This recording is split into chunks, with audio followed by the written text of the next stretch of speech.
Part 1, Norgard Facility, January 1976. Cold Archival Psychological Horror Documentary. I still remember the sound of the snow. It wasn't falling, it was pressing down. By January of 1976, Norgard had become more than a settlement. It was a perimeter.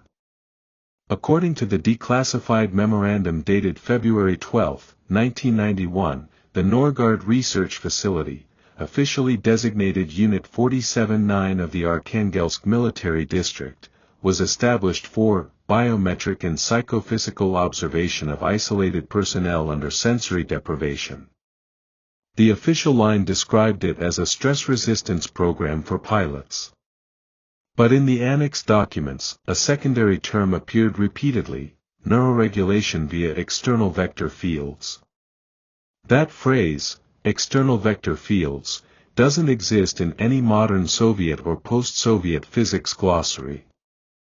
It appears only in those files. I arrived there as a civilian technician, age 29. My clearance was limited, my purpose vague: maintenance of monitoring apparatus. I didn't ask questions, not in 1976, not in that part of the country. The facility itself stood 40 kilometers north of Kargopol, surrounded by dense pine and frozen marsh.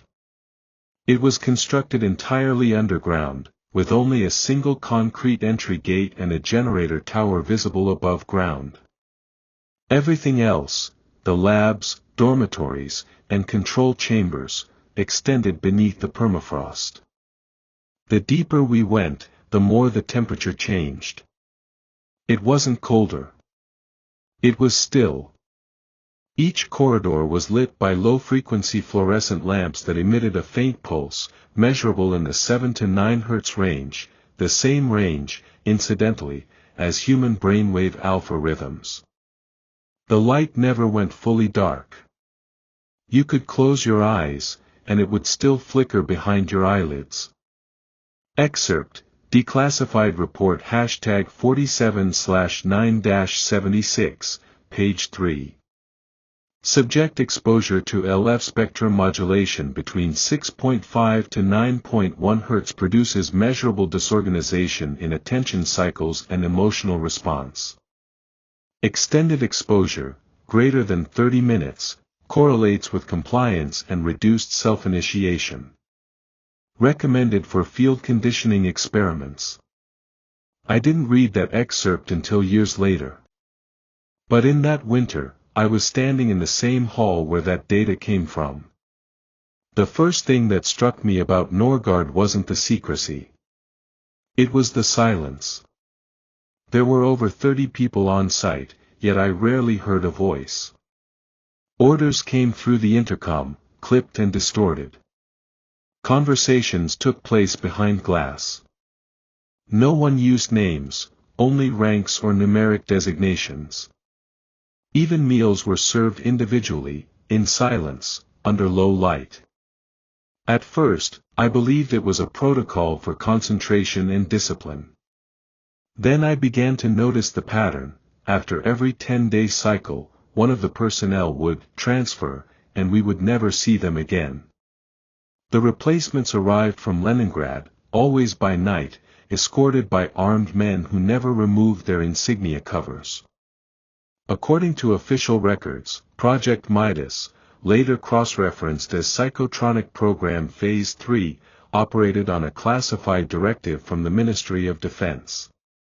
The stated goal: developing non-invasive behavioral modulation through electromagnetic induction. Unofficially, people whispered another name: mind mirror. The main chamber, Section B, contained 12 chairs, arranged in a circle, each fixed to the floor. The headrests were fitted with metal frameworks, similar to EEG devices, but thicker, industrial. The air carried a metallic taste. Sometimes, even when no generator was active, you could hear a faint oscillation, as if the entire base was humming from within. I first saw the subjects on January 18. 7 individuals, all men, between 20 and 40. They wore identical gray uniforms, no rank insignia. I was told they were volunteers from the 2nd Aerospace Division. But their eyes were empty, like people still waiting for orders that never came. Every morning, they were seated, connected to the head apparatus, and told to concentrate on the tone. A tone that none of us could hear. Fragment, laboratory note, Dr. L. V. Karatanov, January 19, 1976. Subject 04 demonstrates decreased resistance to verbal interference. Subject exhibits mimicry of operator's speech latency. Alpha-delta synchronization achieved after 12.4-minute exposure. Continue protocol. By the end of the first week, 2 subjects began speaking in sequences that resembled military code. Random syllables, truncated commands, words from multiple languages. One repeated vector 4 for 12 hours straight. Another began crying whenever he saw the color red. Dr. Karatanov called it crossfield contamination. He said it as if it were a minor equipment issue. I remember one evening, 2340 hours. I was recalibrating the waveguide emitters in Section B. The subjects were sleeping, or sedated. Then one of the chairs, chair number 9, began to vibrate. The sensors were off. The generator was silent. Yet the frame trembled, almost imperceptibly, and the air around it grew warm. When I reported it, the senior officer wrote, "Instrumental error. No further inquiry required." The following day, chair number 9 was removed. No one spoke of it again. In March 1976, a second phase began, resonant cohesion testing. We were instructed to align multiple subjects to a synchronized signal, the 8.23 Hz harmonic, while exposing them to continuous photographic stimuli, faces, maps, aerial images, text fragments. Each exposure lasted exactly 5 seconds, followed by 5 seconds of blank gray. I thought it was psychological conditioning. Until one of the films jammed. The screen froze mid-frame, an image of a man's face, unrecognizable, distorted. The tone in the room shifted, slightly higher, sharper. Every subject began to twitch simultaneously, their eyes rolling back. The generator output spiked from 0.4 Tesla to 2.1. Then the power cut. For 16 seconds, there was total darkness. When the lights returned, one subject, number 03, was gone. The restraints were intact. The sensors read nothing. His chair was empty. Officially, it was recorded as evacuation due to medical emergency. Unofficially, we were told to sign a non-disclosure addendum. I didn't sleep after that. The air itself seemed heavier. You could feel the hum in your teeth. When I closed my eyes, I could still hear the tone, even though, technically, I had never heard it at all. I began keeping my own log, hidden inside a wiring manual. Personal note, January 27, 1976. There's a pressure in my skull when the field activates. Everyone pretends not to notice, but they all move slower after. Speech patterns flatten. Some stop blinking. I counted 47 seconds today between blinks from operator Sidorov. The longer we're here, the less we seem human. In February, an inspection team arrived from Moscow. 3 men, 1 woman, all wearing plain black coats. They didn't ask questions.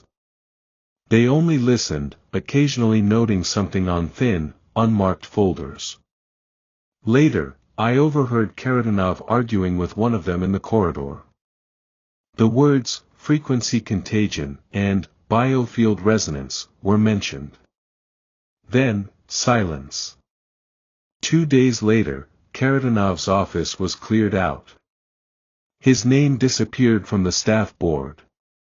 By the next week, a new physician replaced him, Dr. Yuri M. Rykov. Rykov introduced a change in the protocol, the integration of neural capture through direct contact induction.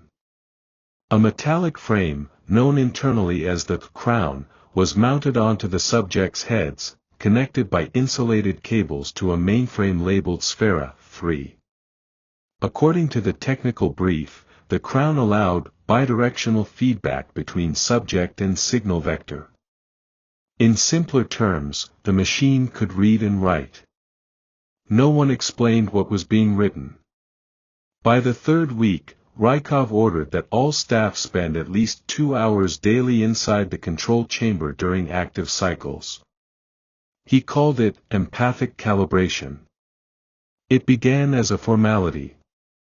Then, one by one, people started writing in their sleep. Scribbles, numbers, strings of text. A language without syntax.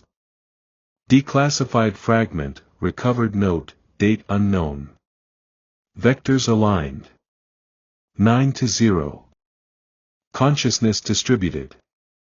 Subject integrity irrelevant. The records from this period, February to April 1976, are incomplete. Pages missing, names redacted. But one remaining document, marked Top Secret //GROM 12, mentions a field event on March 4, 1976. The text ends abruptly after the line. All non-essential personnel ordered topside. Transmission field at critical phase. Operator feedback loop unresolved. Visual interference present. I was one of those non-essential personnel. We were moved to the surface compound for 12 hours. Snowstorm conditions. When we returned, Section B was sealed. Half the staff were gone. The air smelled faintly of ozone and burnt copper. I asked Rykov what happened. He said only, protocol succeeded. Cognitive alignment achieved. No one questioned him. That night, I saw one of the surviving subjects, number 07, standing near the stairwell, motionless, facing the wall. His eyes were open. His mouth moved slowly, repeating something under his breath. I leaned closer. He was whispering coordinates. Numbers that corresponded to no location on any Soviet map. By the spring of 1976, Norgard's official function was terminated due to logistical inefficiency. The facility was closed, sealed, and its coordinates erased from regional registries. Personnel were reassigned, or disappeared entirely. According to official records, Project Midas never existed. According to my memory, I was there. And yet, some nights, when everything is still, no wind, no sound, I can feel the pulse again. 7.83 Hz. That's the frequency of the Earth's magnetic field. And sometimes, it feels like it's listening back. Part 2, The Disappearance of Section B. They said Section B was a storage wing. Rows of lead-lined rooms for outdated instruments, unused telemetry systems, and documents too sensitive to destroy. That was the official explanation. But in January 1976, something happened there, something that erased 23 people from every surviving logbook. According to the declassified site map, Section B lay on the western edge of the Norgard facility, beneath the administrative complex. It was isolated by 2 reinforced blast doors and a system of magnetic locks powered from an independent generator. Only 5 engineers held clearance to enter. 3 were civilians from Leningrad Polytechnic. 2 were officers attached to the 11th Directorate, an arm of Soviet military intelligence responsible for experimental communications. The first irregularity appeared in a maintenance log dated January 9, 1976. Magdoor fails to respond to remote reset. Manual override engaged. No internal activity recorded on sensors. Environmental readings nominal. The bodies were covered, but not completely. I saw enough to know something was wrong with their faces. Skin blistered along the temples and eyelids, as though burned from inside. One man's jaw was locked open, as if frozen mid-scream. Serev shouted at me for looking. Later, when the corridor was washed and sealed, the surviving personnel were summoned to the mess hall. A woman from Moscow, she introduced herself only as Dr. Valentina, read from a prepared statement. Her voice never rose, never broke. There was a containment breach involving classified sensory amplification equipment. Radiation exposure is unlikely. Psychological debriefings will begin tomorrow. Until further notice, mention of Section B is prohibited. But that night, the air smelled again of ozone. The next morning, I brought the tape to Serev's office. He stared at it for several seconds before locking it in his drawer. "This came from Section B," he said flatly. "You will never mention it again." 2 hours later, he was gone. His desk emptied, his records deleted from the personnel list. The official memo called it a reassignment to Khabarovsk, though no transport orders existed. In his absence, Dr. Valentina assumed command. She introduced a new protocol, daily sensory evaluations. Each of us had to sit alone in a soundproof booth for 10 minutes while a low-frequency pulse played through the speakers. To monitor residual cognitive distortion, she said. At first, the tests were uneventful. A soft hum, a light headache. But by the end of the week, I began to sense something beneath the sound, an intermittent rhythm, like breath pressed against glass. One technician fainted. Another insisted he could hear a woman speaking behind the wall. The results were labeled inconclusive. Then, on January 17, an unmarked truck arrived from Moscow. Inside were 6 soldiers and a single wooden crate. Its sides were stenciled, "Property of Ministry of Defense, Bioacoustic Division." They wheeled it into the corridor where Section B had once been accessible. I caught a glimpse as they pried it open, rows of transparent cylinders filled with pale fluid. Within each, something like a small loudspeaker was suspended, wired to copper coils. I was assigned to inventory room 14A, directly above the sealed corridor. Each drawer held fragments of earlier psychotronic experiments, oscilloscopes, neural amplifiers, reels of brown magnetic tape labeled only with 4-digit codes. The tapes emitted a faint hiss, even when disconnected. On one, the label had peeled away, revealing another beneath it, Project R23/Speech Resonance Trials. The term meant nothing to me. When I played the reel on an old training recorder, I expected a frequency sweep or Morse code. Instead, I heard voices, hundreds of overlapping whispers. The words were Russian, but blurred, like recordings taken through water. The phrase repeated most often was, "We are here." That same night, I remember the lights dimming across the entire west corridor. The hum of the ventilation system faltered, then steadied again. When power returned, the red indicator over Section B's entrance stayed lit. Sealed. It would never turn green again.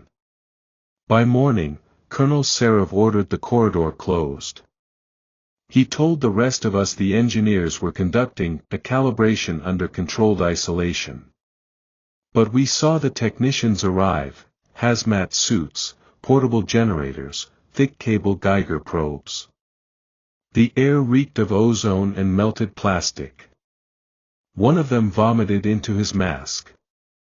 For 2 days, they worked in silence. On the third, they brought out the stretchers. Dr. Valentina ordered immediate evacuation of the lower level. She claimed there had been chemical contamination. But the next day, the official report classified the entire event as a localized electrical malfunction. No mention of personnel loss. No mention of Section B. Weeks later, when I reviewed the facility roster, 23 names were gone: engineers, guards, technicians. Their families received identical telegrams. Your relative has been transferred to undisclosed location. Communication suspended pending completion of service. No further contact was ever recorded. According to the declassified memorandum dated March 3, 1976, the Norgard facility was placed under indefinite shutdown. The document ends with a single note typed in red. That night, the generator failed again. Every corridor light flickered. A low tone vibrated through the concrete floors, as if the entire building had become one enormous resonator. Those of us on duty heard whispers through the intercoms, no channel open, yet voices everywhere. When power stabilized, Section B's blast doors had reopened. We found no bodies inside. Only the cylinders, shattered on the floor, the liquid evaporating in the cold air. The walls were streaked with handprints, 23 of them, all identical in size, arranged in a spiral pattern toward the ceiling. Residual acoustic phenomena persist in the sealed corridor. Do not enter without authorization. I was one of the few who stayed to assist with the closure. On the final night, I stood before the locked doors of Section B. The red indicator glowed once more, steady, unwavering. From behind the steel, a faint hum. And then, a breath. Someone, or something, exhaled slowly, as though testing the air beyond. That was the last sound ever recorded in the Norgard archives. Part 3, The Experiment's Resume. They told us the facility had been decommissioned. That no further research would be authorized in Norgard. But official silence in the Soviet Union never meant absence, only transformation. 2 months after the closure, a convoy of trucks arrived at the airfield south of Arkhangelsk. Their cargo manifests were blank.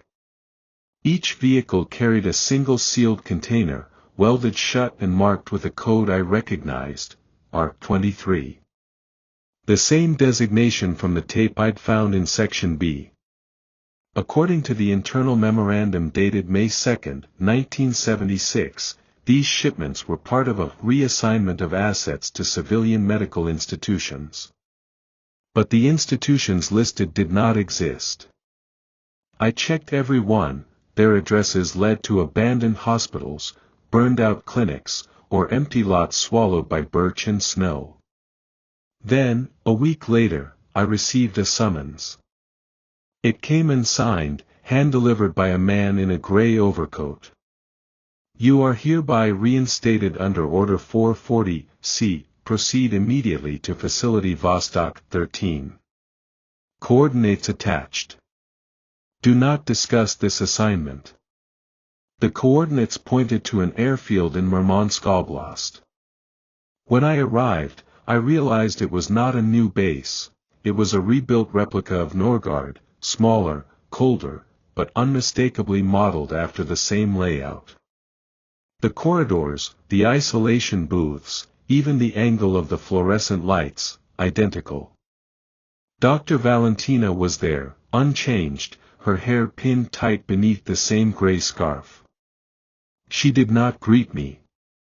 She only said, "You were exposed. We need you to continue." That phrase, "We need you to continue," would echo through every conversation that followed. The first experiment began on May 18, 1976. Officially, it was part of Project Vostok Resonance, described as an exploration of remote sensory amplification, an alleged method to transmit emotional states through electromagnetic fields. But privately, among the staff, it was simply called the mirror test. Each subject was placed in a steel isolation booth. Electrodes were attached to the scalp and temples, connected to an array of amplifiers in the control room. The signal was looped through a resonant feedback circuit, a design derived, I later learned, from equipment recovered from Section B. Our goal, Valentina said, was to locate the point of perceptual collapse. Her tone was calm, detached.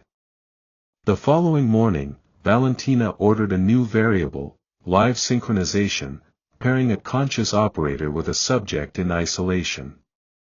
The operator would listen to the feedback in real time and attempt to describe what they perceived. I was chosen as the first operator.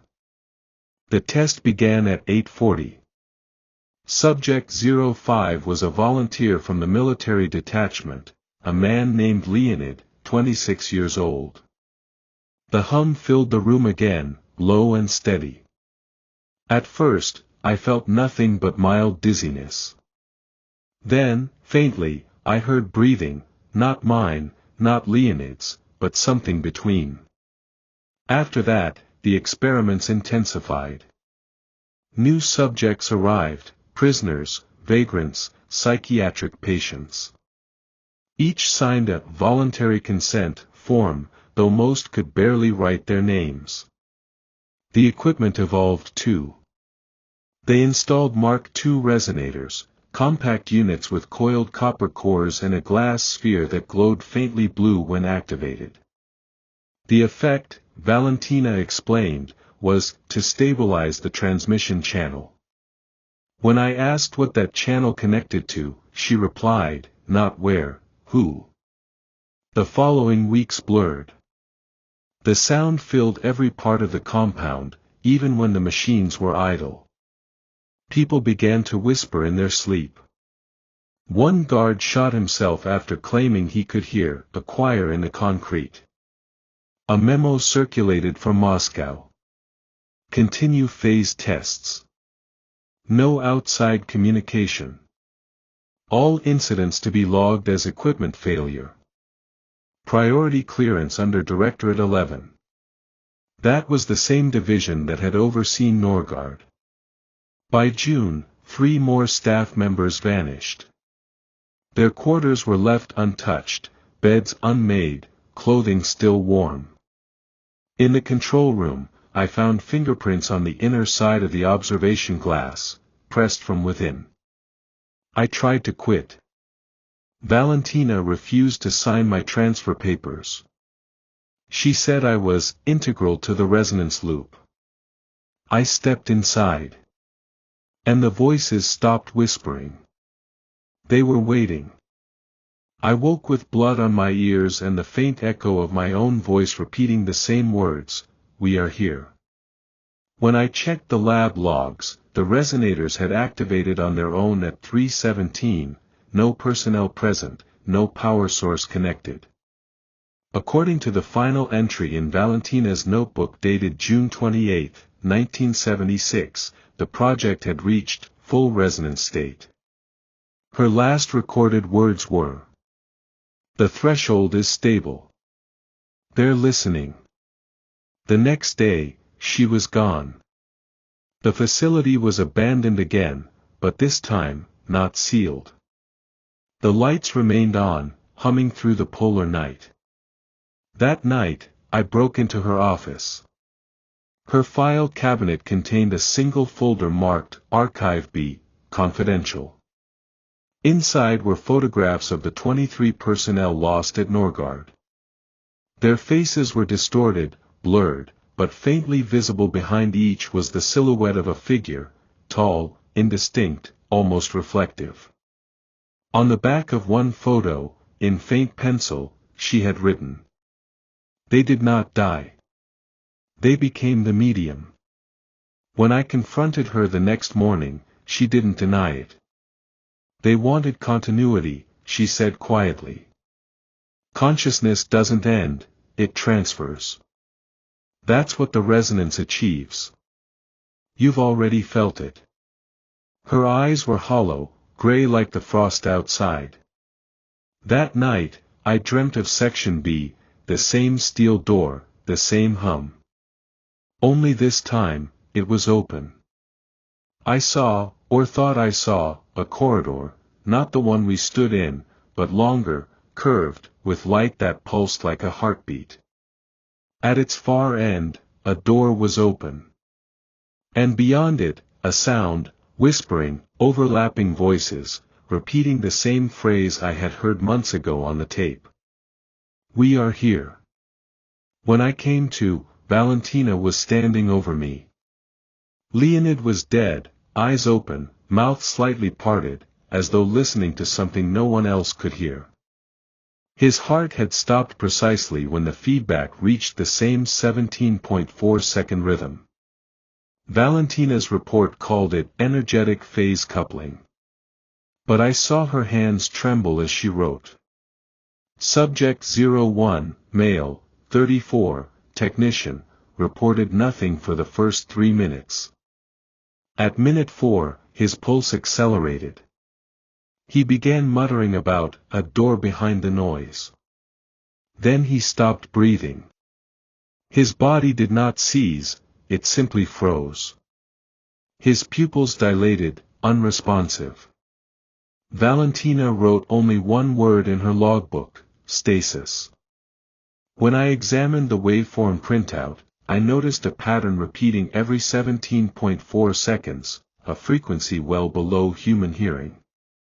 It resembled respiration. We ran 3 more trials. Each ended the same way, sudden silence, followed by the subject's total withdrawal. No convulsions. No struggle. Only stillness. And yet, in every case, a residual pulse remained in the recording equipment, as if the signal continued despite the absence of biological input.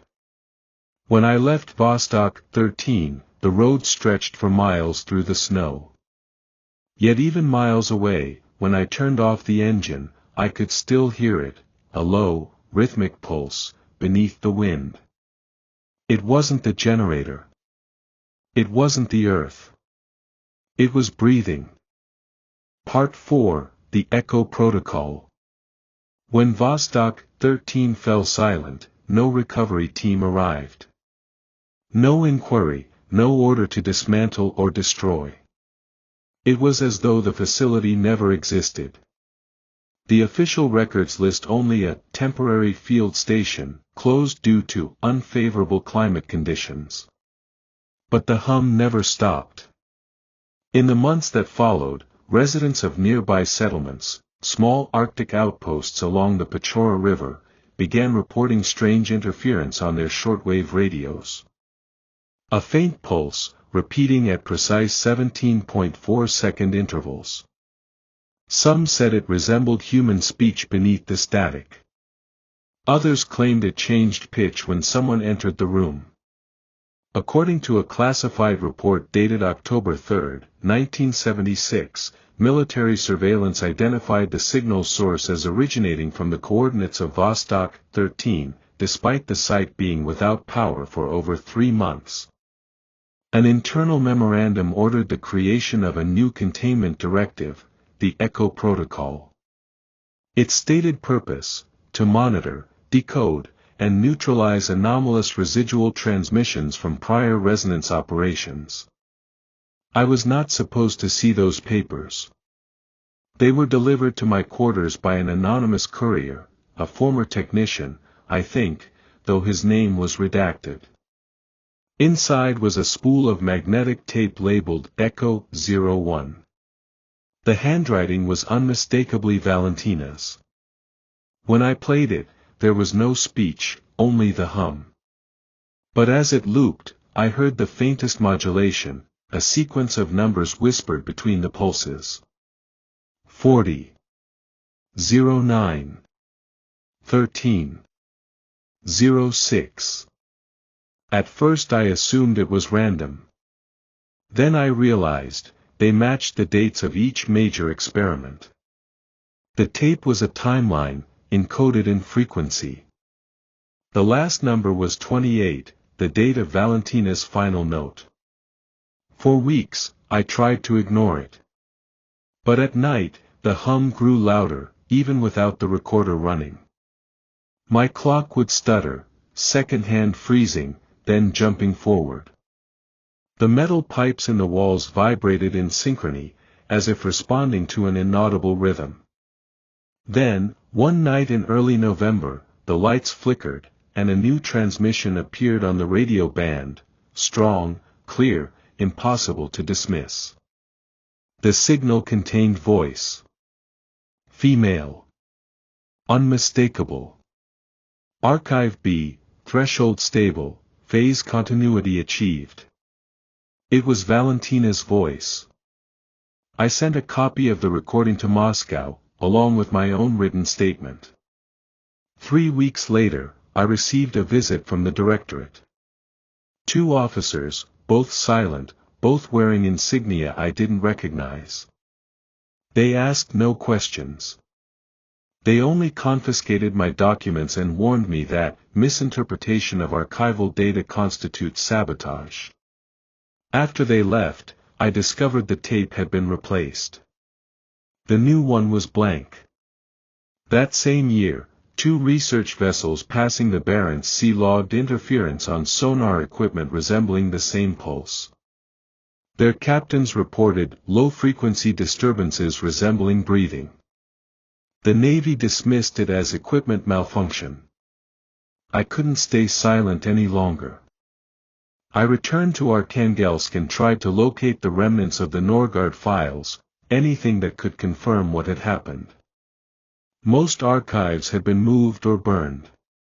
But deep in the regional administrative basement, I found one mislabeled folder, Civil Engineering, 1958. Inside were schematics of a building, the Norgard facility itself, but with annotations written decades later. The new labels referred not to rooms or labs, but phases. Each floor had been renamed, resonance, reflection, propagation. According to an unsigned field note found later among directorate files, residual resonance phenomena persist within 30 kilometers radius. Personnel exposure not advised beyond 20 minutes. But curiosity among independent operators, ham radio enthusiasts, scientists, even American intelligence analysts, kept the frequency alive. The CIA's Foreign Signals Office recorded similar patterns on multiple occasions between 1977 and 1980, though all subsequent documentation remains heavily redacted. The public explanation called it ionospheric reflection. Yet, in one declassified cable dated April 14, 1978, an unnamed analyst wrote, "Transmission carries biological signature. Patterns consistent with cortical rhythm." In other words, it was not just a signal. It was thought. At the very bottom, where the blueprint ended, someone had written a single word in red pencil. Echo. No corresponding room existed on record. But beneath the diagram was a faint note, sublevel -2, sealed 1973, reopened 1976. That was the year Valentina relocated the experiments to Vostok 13. I began to suspect that the new facility was not a continuation, but an expansion. That the resonance was never meant to stop at the edge of human consciousness. It was meant to propagate outward, through metal, stone, air. Through memory. One night in February 1977, I dreamt again of the hum. This time it was louder, clearer, structured like breathing. I woke up to the smell of ozone and saw frost forming on the inside of my window. In the reflection, behind me, for a fraction of a second, I saw her. Not Valentina as she was, but a gray, featureless outline, shimmering like heat distortion. The hum grew until it seemed to come from within my own chest. I pressed my hand to my sternum. And felt it, a faint rhythm, pulsing exactly every 17.4 seconds. I stopped sleeping. I stopped eating. Every attempt to leave Arkhangelsk failed, trains cancelled, roads closed, papers revoked. It was as if the resonance had extended beyond the equipment, beyond the facility, into the minds of those who once heard it. By spring, reports spread of similar occurrences across the northern territories, people hearing the breathing ground, radios whispering in empty rooms, clocks ticking out of sync. Local authorities blamed solar storms.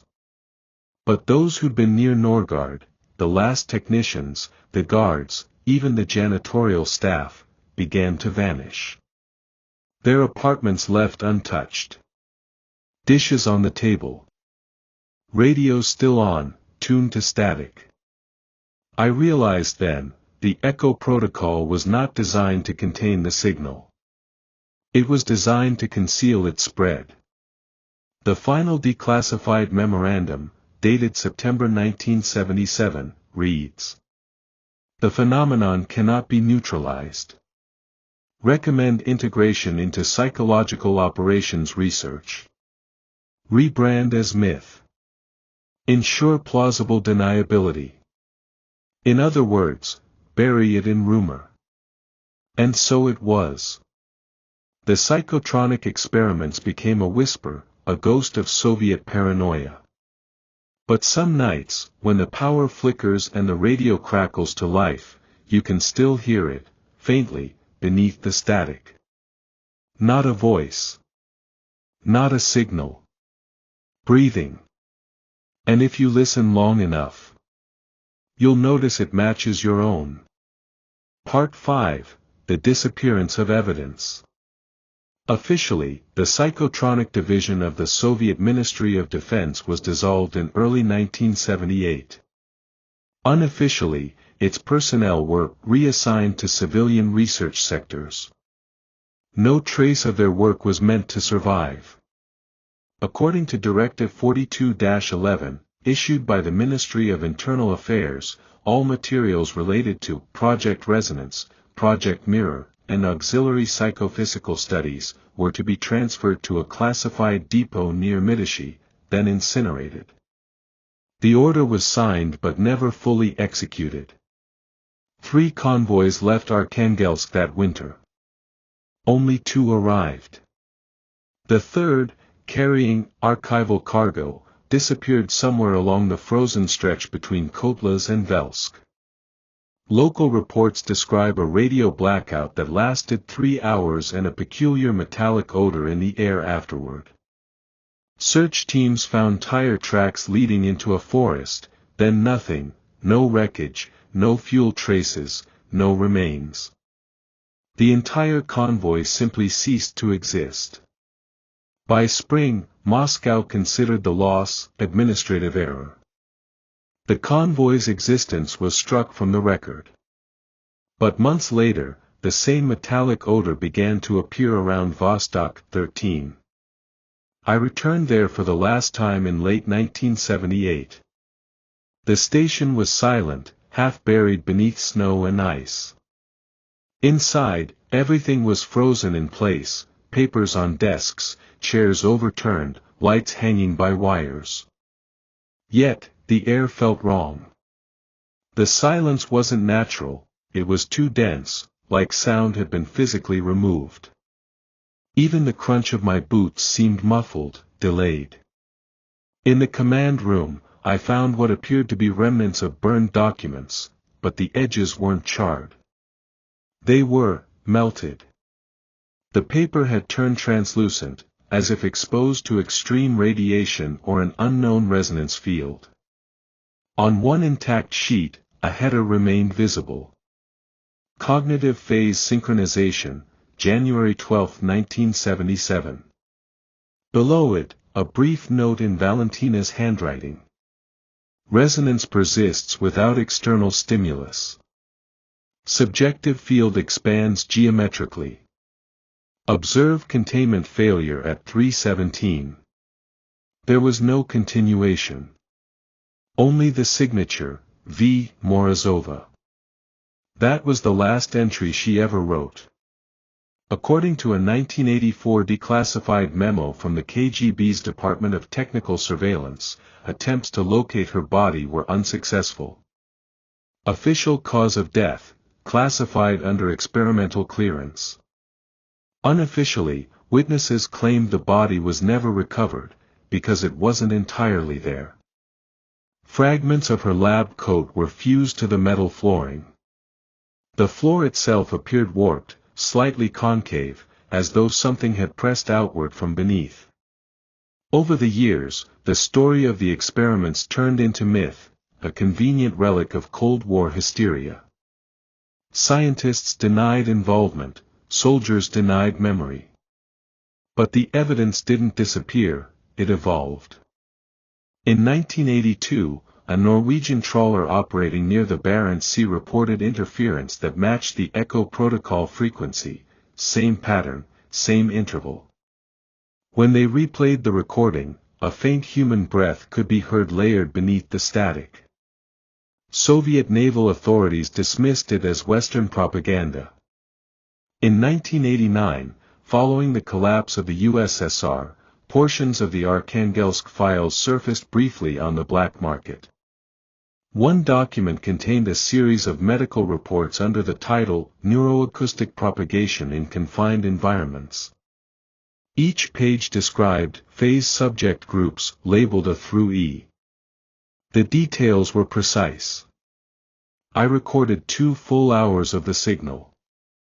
When I analyzed the waveform later, I noticed something buried deep in the spectrum, barely perceptible to the ear, but mathematically distinct, a human voice, phase-shifted and fragmented. Not dead, listening. The pattern repeated once every cycle.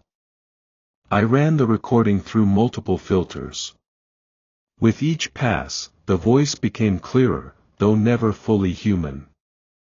It was as if the waveform carried fragments of personality, emotion without body, thought without origin. I recognized the cadence. The pauses. It was Valentina. According to the 1999 Internal Communications Review, all official mentions of Norgard, Vostok 13, or the Psychotronic division were expunged from federal archives. No trace of personnel, funding, or records remains. The operators. The subjects. The survivors. And those who still remember. The documents end there. But sometimes, when I play the old recordings, I can still hear that pulse, faint, persistent, almost human. It no longer frightens me. Because I've come to understand what Valentina meant by, resonance persists without stimulus. It was never about the machine. It was never about the experiment. It was about the listener. And if you've listened this far, perhaps now, it's listening to you. But the signal persists. Unexplained frequency 3.1 MHz, known among radio operators as the breather, has been intermittently detected across northern Russia, Scandinavia, and Greenland. It carries no identifiers. Its pattern remains unchanged since 1976. Unofficial listeners claim it reacts to human attention, that when observed, the hum sharpens, aligning itself with the listener's heartbeat. No agency has publicly acknowledged it. Some believe the transmission is automatic, a machine continuing its function long after its creators are gone. Others suspect the opposite. That the machine never existed at all. That what hums through the cold, through the static, through every forgotten wire, is what remains of them. In one Intercepted Facts, dated March 12, 1993, a scientist at the State Technical Institute wrote, "Preliminary data from Norgard archive confirms viability of non-biological resonance retention. Recommends suppression of all public reference to ECHO protocol." This was decades after the project had supposedly died. I tried to move on. I changed my name, worked as a radio engineer in Murmansk, and avoided all discussion of the past. Until one night, in 1997, I was called to service a malfunctioning shortwave tower. The local operator reported periodic static bursts disrupting emergency frequencies. When I arrived, the equipment looked fine, but the interference was there. Faint. Measured. Every 17.4 seconds. Group A, cognitive pairing, 2 subjects locked in a dark room for 72 hours, no external stimuli. Group B, resonance induction, magnetic field exposure synchronized to EEG waveform. Group C, amplitude reflection, 11 subjects, results unacceptable, terminated. The last line was the most chilling. Group E, transition complete. Subjects now part of continuous signal. That phrase, part of continuous signal, appeared nowhere else in Soviet documentation. It implied assimilation. A merging. By the early 1990s, rumors spread of reconstruction attempts under new management, this time, privately funded. The term psychotronic was replaced by neuroinformational interface. Same people. Same objectives.